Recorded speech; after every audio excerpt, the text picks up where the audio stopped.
অবশেষে যুদ্ধবিরতিতে রাজি হয়েছে যুদ্ধরত দুই দেশ রাশিয়া ও ইউক্রেন। তবে পুরো যুদ্ধ বন্ধ করতে রাজি হয়নি তারা। সমুদ্রে যুদ্ধবিরতিতে রাজি হয়েছে কেবল। আজ মঙ্গলবার এই তথ্য জানিয়েছে হোয়াইট হাউস।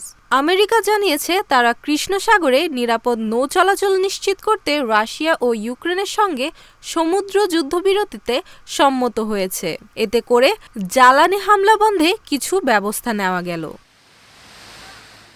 ব্রিটিশ সংবাদ মাধ্যম গার্ডিয়ান বলছে, রাশিয়া ও ইউক্রেনের সঙ্গে আলোচনার ব্যাপারে দুটি রিড আউট প্রকাশ করেছে আমেরিকা। আজ মঙ্গলবার প্রকাশিত এসব রিড আউটে নিরাপদে নৌ চলাচল নিশ্চিত করতে, বল প্রয়োগ বন্ধ করতে এবং কৃষ্ণ সাগরে সামরিক উদ্দেশ্যে বাণিজ্যিক জাহাজের ব্যবহার রোধ করতে সমুদ্রে যুদ্ধবিরতির জন্য একটি চুক্তি কার্যকরভাবে ঘোষণা করেছে হোয়াইট হাউস।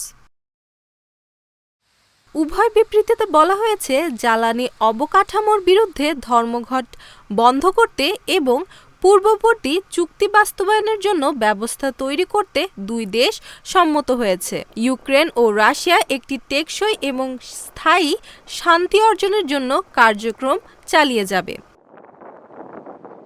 ইউক্রেন নিয়ে লেখা রিড আউটে হোয়াইট হাউস বলছে, আমেরিকা নিশ্চিত করেছে যে তারা যুদ্ধবন্দীদের বিনিময়ে বেসামরিক বন্দীদের মুক্তি এবং জোরপূর্বক স্থানান্তরিত ইউক্রেনীয় শিশুদের ফিরিয়ে আনতে সহায়তা করার জন্য প্রতিশ্রুতিবদ্ধ। রাশিয়া নিয়ে বলা হয়েছে, কৃষি ও সার রপ্তানির জন্য বিশ্ববাজারে রাশিয়ার প্রবেশাধিকার পুনরুদ্ধার করতে, সামুদ্রিক বিমা খরচ কমাতে এবং এই ধরনের লেনদেনের জন্য বন্দর এবং অর্থ প্রদান ব্যবস্থায় প্রবেশাধিকার বাড়াতে সহায়তা করবে আমেরিকা। এ নিয়ে ইউক্রেন জানিয়েছে, কৃষ্ণ সাগরের পূর্বাঞ্চলে রুশ সামরিক জাহাজ এলে এই চুক্তির খেলাপ হবে। এ নিয়ে টেলিগ্রাম অ্যাকাউন্টে এক পোস্টে ইউক্রেনের প্রতিরক্ষা মন্ত্রণালয় থেকে কথা বলা হয়, তবে রাশিয়ার প্রতিক্রিয়া আসেনি।